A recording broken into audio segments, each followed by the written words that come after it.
The first soft light of dawn crept through the window, painting a pale, gentle stripe across the cozy living room floor. It was a quiet morning, the kind where the world still seemed to be holding its breath. Nestled in a plush, round bed lined with the softest of blankets, a beautiful orange cat began to stir. Her name was Marmalade, and her fur was the color of a warm autumn sunset. She stretched one elegant paw, then another, her claws extending, then retracting silently into the fleecy material. A long, contented sigh escaped her as she blinked her green eyes open, slowly taking in the familiar, comforting shapes of the room she called home. Beside her, curled into a tiny, perfect ball of fluff, lay her kitten. His name was Pip, and he was a miniature version of his mother, a vibrant splash of orange against the cream-colored blanket. Pip was still deep in slumber, his tiny chest rising and falling in a steady, gentle rhythm. Marmalade lowered her head, her nose twitching as she took in his sweet, milky scent. She nudged him softly with her head, a silent greeting to the new day. Pip murmured in his sleep, a tiny squeak of a sound, and snuggled even closer to the warmth of his mother's side. She watched him for a long moment, her heart swelling with a love so big it felt like it filled the whole room. Marmalade knew it was her job to keep this precious little creature safe and sound. It was a duty she embraced with every fiber of her being. She began to purr, a low, rumbling sound that vibrated through the bed. The gentle thrumming was a lullaby, a promise that everything was all right. It was her way of telling Pip that she was there, watching over him as he slept.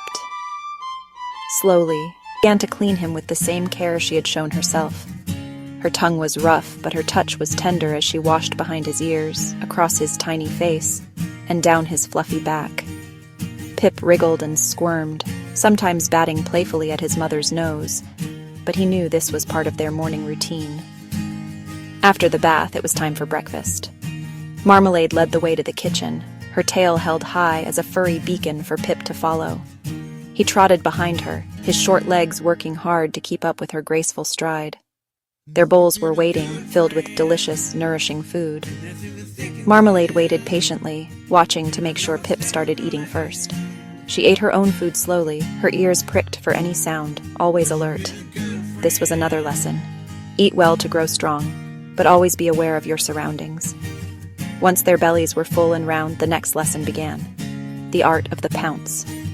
Marmalade found a small, crinkly ball that had rolled under the kitchen table. She tapped it gently with her paw, making it skitter across the smooth floor. Pip's eyes widened, his hunter instincts immediately kicking in. She was teaching him how to play, how to hunt, how to be a cat. Paws on sisal, he stretched and tested his claws. He looked up. Marmalade meowed softly. You can do it. Gathering courage, he dug in and began to climb. Wobbly at first, his back legs scrambled for purchase. Still, he was determined. Marmalade watched, ready to help but letting him try. A lesson in independence and strength. Finally, a triumphant scramble. Pip made the first platform, panting but proud. He looked down at the distant floor. Marmalade purred and nudged him with her nose in praise. They sat together, surveying their kingdom. From here, the whole living room, the comfy sofa, the sunlit rug, the intriguing shadows under the coffee table. Pip felt like the king of the world next to his gentle mother. They climbed level to level. Marmalade showed the best spots for scratching, the coziest nook for a nap, the most exciting dangling feather to bat at. The cat tree became their playground, a fortress of role, guide, and protector. She showed him which plants were safe to sniff and which to avoid. She led him along the familiar stone path, tail high. Pip trotted eagerly behind, his head swiveling to see everything. He spotted a busy bee around a lavender bush, crouched low, eyes wide, but Marmalade gently nudged him away. Their first great garden adventure, chasing a butterfly.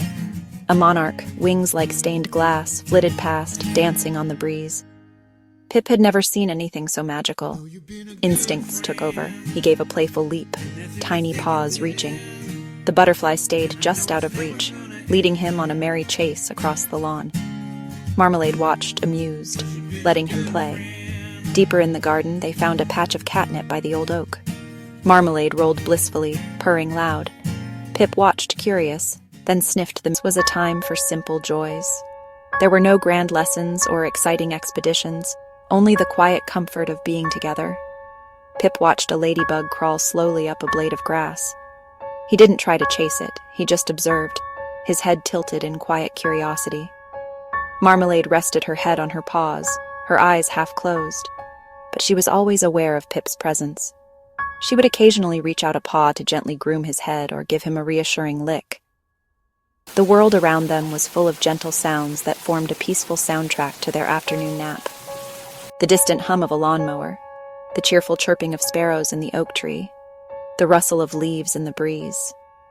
Pip drifted in and out of a light sleep, lulled by the warmth of the sun, the softness of his mother's fur, and the rhythmic rumbling of her purr.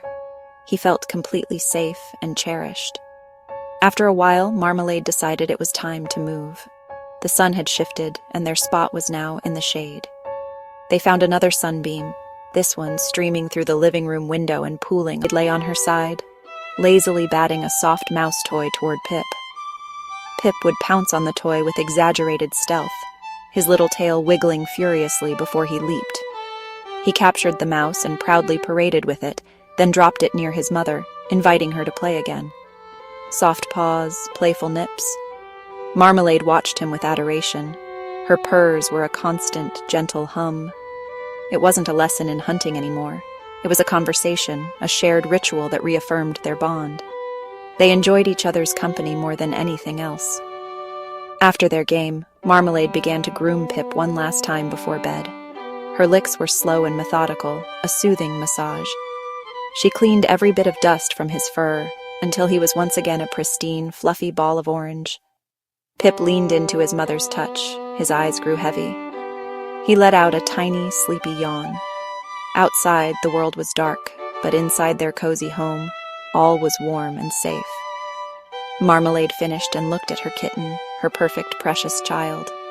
She gave him a final soft nuzzle on the top of his head, a silent kiss goodnight. Her love was a tangible thing, a warm blanket of protection. In the gentle twilight, her green eyes glowed with fierce, tender devotion. She had spent the entire day teaching him, playing with him, It was officially nighttime. Marmalade stood up and stretched, then gave a soft, low meow. It was the signal for bedtime. So tired from his day of adventures, climbing the great cat tree, chasing butterflies in the garden, and pouncing on his favorite, her heartbeat. He let out a contented sigh, his small body relaxing completely. Marmalade wrapped her body around her tiny kitten, creating a protective crescent of warmth and fur. She rested her head on his back, her own eyes closing slowly. Her purr started up again, a low, steady rumble that was the sound of ultimate contentment and safety. It was a lullaby for Pip, a constant reassurance that she was right there with him, guarding him through the dark hours of the night. The gentle vibrations soothed him, and within moments he was fast asleep, dreaming of sunbeams and butterflies. The house was silent except for the sound of their soft breathing and Marmalade's loving purr. In the quiet darkness, mother and kitten slept, curled together in a perfect circle of love. They were a family, a unit of two, bound by an unbreakable love. As they slept soundly in their cozy bed, they were the picture of peace and happiness, a mother and her child, safe and content in their loving home, ready to welcome another gentle day when the sun rose again.